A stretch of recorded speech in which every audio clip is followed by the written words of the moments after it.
করতে না পারলেও এদেশের সাধারণ মানুষ সবাই মিলে, আমরা বাংলাদেশ জাতীয়বাদী দল সবাই মিলে আপাতত তিনি মুক্তি আছে। তারপর কি নির্যাতন, তার বাচ্চা, তার তারেক রহমান আরফাত, যে বাড়িতে মানুষ, যে বাড়িতে ঘুম থাকতো, যে বাড়িতে তিনি থাকতেন, সেই বাড়িটা ভাঙচুর করে মাটির সাথে মিশাই দিল। আজকে বলছেন কিছু কিছু সুবিধাবাদী লোক, কিছু কিছু মহল বলছেন বাংলাদেশে বিএনপি অনেক কিছু করছে। আমি বন্ধুদের কাছে প্রশ্ন করতে চাই, যখন খালেদা জিয়ার বাড়িটা মাটির সাথে মিশিয়ে দিয়েছিল তখন আপনাদের বক্তব্য কোথায় ছিল? তখন তো আপনারা বক্তব্য দেননি। যেটা অন্যায় হয়েছে, এটা অবিচার হয়েছে, দেননি কেন? আজকে আপনারা কে বা কারা আপনাদের লুটপাট করছে আর বিএনপি ঘাড়ে দোষ দিয়ে আপনারা চলবেন? এটা তো হয় না। ছাত্রলীগের ক্যাডাররা এখনো জীবিত আছে, বাংলাদেশের মাটিতেই আছে। মাঝে মাঝে আনসারের ব্যাসে দেখা যাচ্ছে সেক্রেটারি সচিবালয় অ্যাটাক করতে যাচ্ছে। আপনাদের মাঝে মাঝে মাঝে আসছে, বিভিন্ন পয়গাম নিয়ে বিভিন্ন কথা বলছে আপনাদের ভাঙ বাংলা করার জন্য। দল একখানি থাকবে, বাংলাদেশ জাতীয়বাদী দল। আবু সাইদ চান না থাকলেও সমস্যা নাই, কিন্তু দল থাকবে, দলের অস্তিত্ব থাকবে এবং এই দল গণতন্ত্র প্রতিষ্ঠান করবে, মানুষের ভোটের অধিকার ফিরে দিবে। এটা জনগণের কাছে বাংলাদেশ জাতীয়বাদী দলের ওয়াদা। এটা ওয়াদা করেছে, 31 দফার মধ্যে এটা আছে যে বাংলাদেশ জাতীয়বাদী দল মানুষের গণতন্ত্র ফিরে দিবে, এটা তার অধিকার ফিরে দিবে, এটা 31 দফার মধ্যে আছে। আমার কথা শুনতে কি খারাপ লাগছে? আমি বলতে চাই আপনারা সবসময় প্রস্তুত থাকবেন। ভারপ্রাপ্ত চেয়ারম্যান তারেক রহমান সাহেব যে কোনো নির্দেশ আপনাদের মাঝে দিতে পারে, সেই নির্দেশের জন্য আপনারা উপস্থিত থাকবেন। আজকে সারা বিশ্বে শেখ হাসিনাকে ধিক্কার জানায়। শেখ হাসিনা কোথায়, কার কাছে? মোদির কাছে কোলে করে ঘুরে বেড়াচ্ছে। মোদি তাকে কোলে করে নিয়ে ঘুরে বেড়াচ্ছে, যাওয়ার কোনো রাস্তা নাই, বিদেশ কোনো রাষ্ট্র তাদেরকে নেয়নি। কিন্তু মোদি সাহেব তাকে পছন্দ করেন, রাখেই নিছে। আমরা ভারতের সরকারের কাছে আবেদন করতে চাই, পররাষ্ট্র নীতি কারো তুষামত নাই, আপনাদের সাথে আমরা বন্ধুত্ব চাই, কিন্তু তুষামত না, রাষ্ট্র দিয়ে না, নদী না, জমি দিয়ে না, ট্যাঙ্গি দিয়ে না, পররাষ্ট্র নীতিতে যেভাবে চলে দেশ সেইভাবে আপনাদের সাথে সুসম্পর্ক আমরা চাই।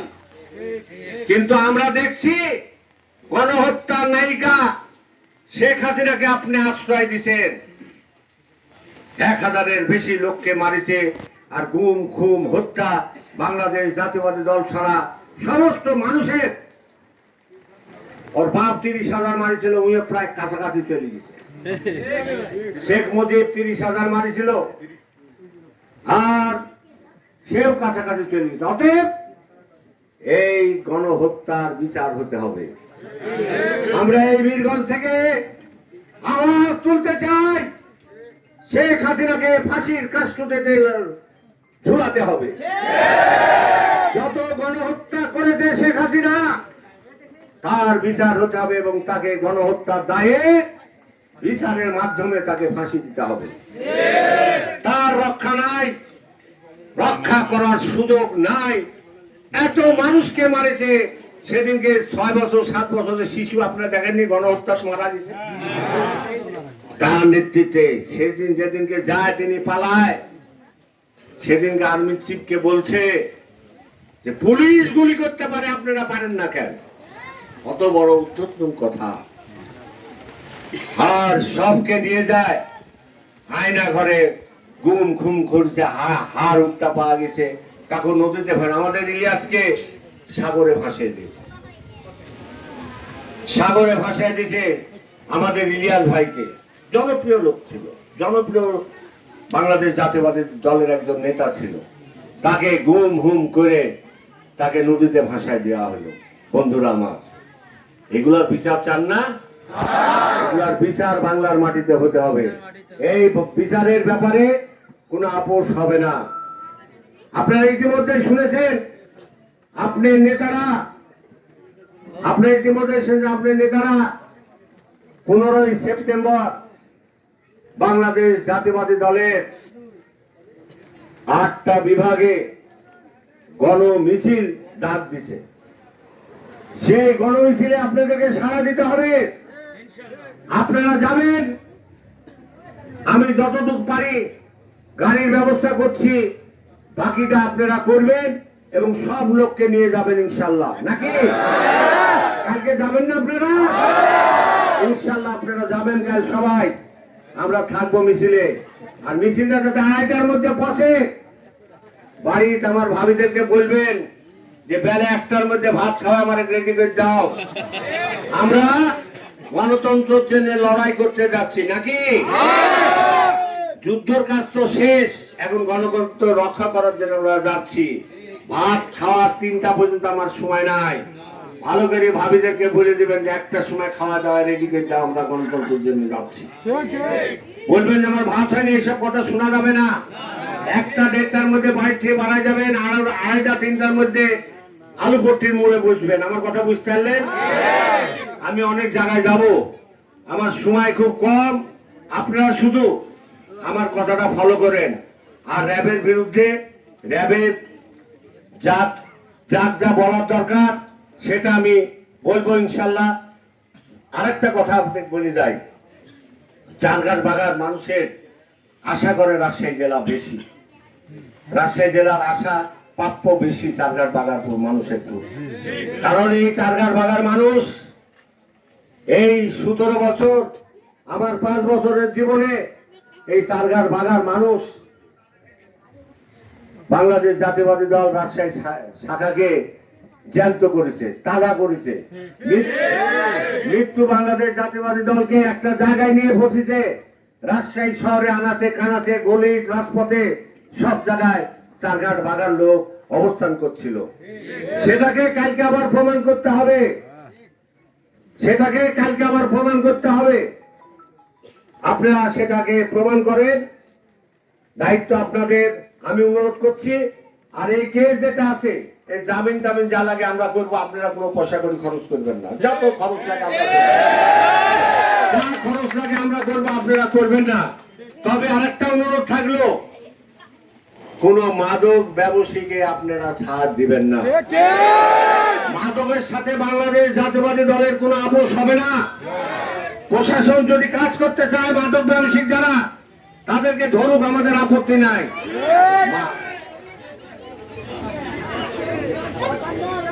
আর আপনারা যারা সাধারণ মানুষ আছেন, তারা গ্রামে ফিরে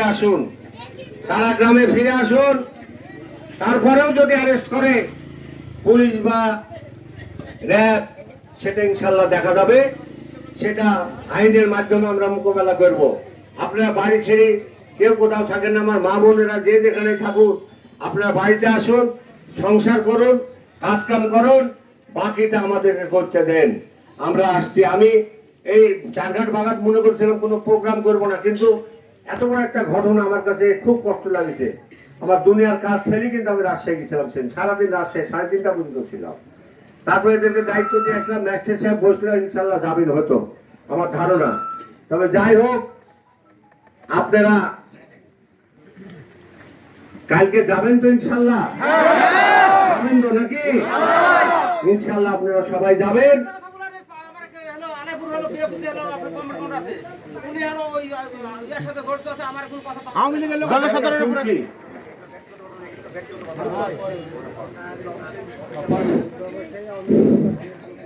ওইগুলা আপনারা আমাকে একলা বলবেন, জনসমুদ্রে বলবো না। তোর যেখানে যাওয়ার দরকার সেখানে চলে যাবে উনি।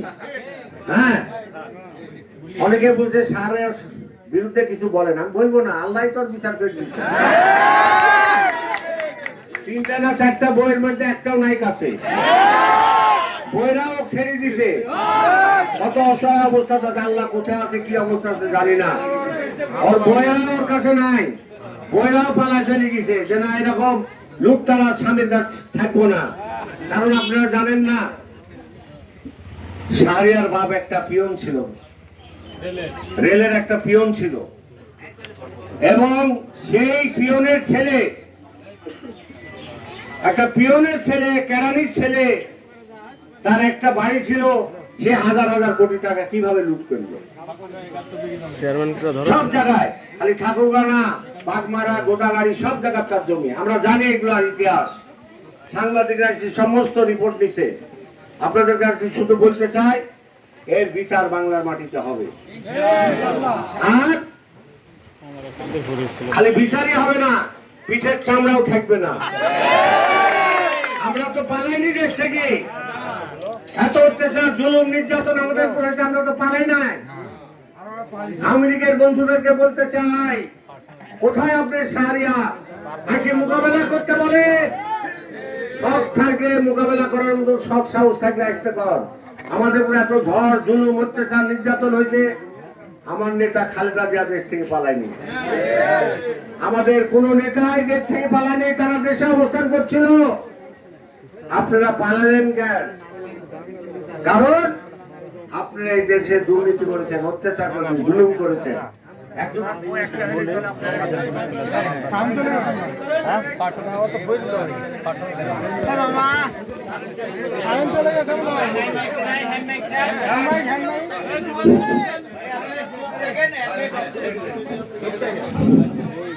আপনারা সবাই কালকে যাবেন, এটা অনুরোধ। তারেক রহমানের পক্ষ থেকে আপনাদেরকে সালাম দিচ্ছি, আপনারা সবাই যাবেন। পাশাপাশি আজকে এখানে যে অকাঙ্ক্ষিত ঘটনা ঘটেছে, তার জন্য আমরা আপনাদের পাশে থাকবো, আপনাদের সাথে থাকবো, যেখানে যা দরকার আমরা যাব। তবে আজকে আপনাদের কাছ থেকে বিদায় নিচ্ছি। পরিশেষে আপনার সবারই সুস্বাস্থ্য কামনা করে কথা শেষ করছি। আসসালামু আলাইকুম।